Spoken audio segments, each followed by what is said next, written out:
Shalom Bapak Ibu, saudara-saudari yang dikasihi oleh Tuhan, kita bersyukur hari ini kembali kita membaca dan merenungkan firman Tuhan. Dan judul firman Tuhan yang menjadi perenungan kita pada hari ini adalah apa yang ada di tanganmu. Pertanyaan ini adalah sebuah pertanyaan yang diajukan oleh Tuhan kepada Musa. Pada waktu Tuhan menyuruh Musa untuk memimpin bangsa Israel keluar dari tanah Mesir, hati Musa itu diliputi oleh keraguan pada saat itu. Musa ragu apakah dia mampu untuk pergi memimpin bangsa Israel. Musa ragu apakah bangsa Israel akan mendengarkan dia.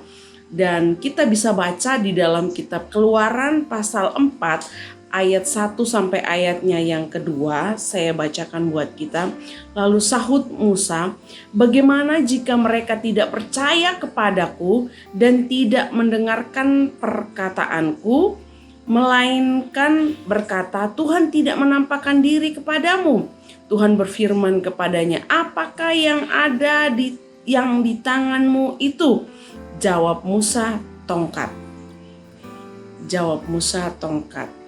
Nah, sejak Musa dipanggil oleh Tuhan dan diutus untuk memimpin bangsa Israel keluar dari tanah Mesir, Musa meragukan akan dirinya sendiri apakah dia mampu untuk memimpin bangsa Israel. Dan kemudian Musa meragukan dalam hatinya apakah bangsa Israel mendengarkan dia, apakah bangsa Israel percaya bahwa Tuhan yang menyuruh dia, bahwa Tuhan yang mengutus Musa untuk memimpin bangsa Israel. Dan Tuhan bertanya kepada Musa, apa yang ada di tanganmu? Musa menjawab, tongkat. Nah, Bapak Ibu saudara yang dikasihi oleh Tuhan, sejak saat itu ketika Musa berkata apa yang ada di tangannya adalah tongkat yang dia pegang. Dan Tuhan memakai tongkat itu sebagai sarana untuk menyatakan kuasanya, sarana untuk melakukan berbagai mujizat. Dan banyak sekali mujizat yang dilakukan oleh Musa yang kita temui dalam Alkitab ketika Musa memimpin bangsa Israel keluar dari tanah Mesir.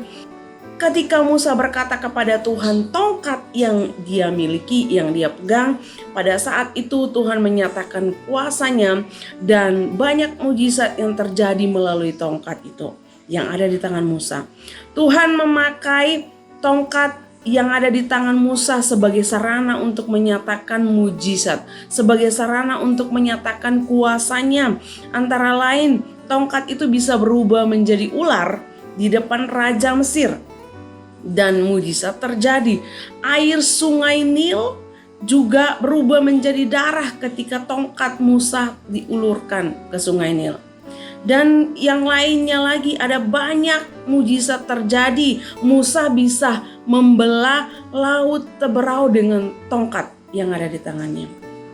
Oleh kuasa Tuhan, tongkat yang di tangan Musa menjadi sarana dan alat kemuliaan dan kebesaran nama Tuhan.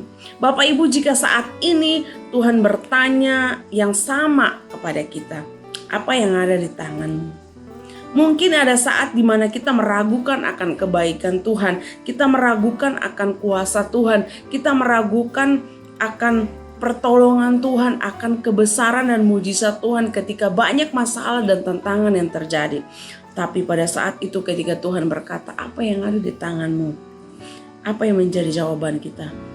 Dari sini kita belajar Tuhan bisa memakai apa saja yang ada dalam hidup kita menjadi sarana untuk menyatakan kuasanya. Apa yang kita miliki, apa yang kita punya, ketika kita serahkan kepada Tuhan, itu akan menjadi sarana untuk menyatakan kemuliaan nama Tuhan. Itu akan menjadi sarana untuk Tuhan menyatakan mujizat dan kuasanya dalam hidup kita. apa yang kita miliki, apa yang ada di tangan kita, serahkan kepada Tuhan. Tuhan akan memakai itu untuk menyatakan kemuliaannya, untuk menyatakan mujizatnya. Amin. Mari kita berdoa. Tuhan Yesus, kami bersyukur belajar dari Musa. Apa yang kami miliki pada saat ini, kami serahkan kepada Tuhan, dan Tuhan akan pakai itu menjadi sarana untuk menyatakan kemuliaan-Mu, sebagai sarana untuk menyatakan mujizat dan kuasa-Mu dalam hidup kami. Karena kami percaya Engkau bisa memakai apapun yang kami miliki ketika kami menyerahkannya kepada Tuhan. Terima kasih. Dalam nama Tuhan Yesus kami berdoa. Amin.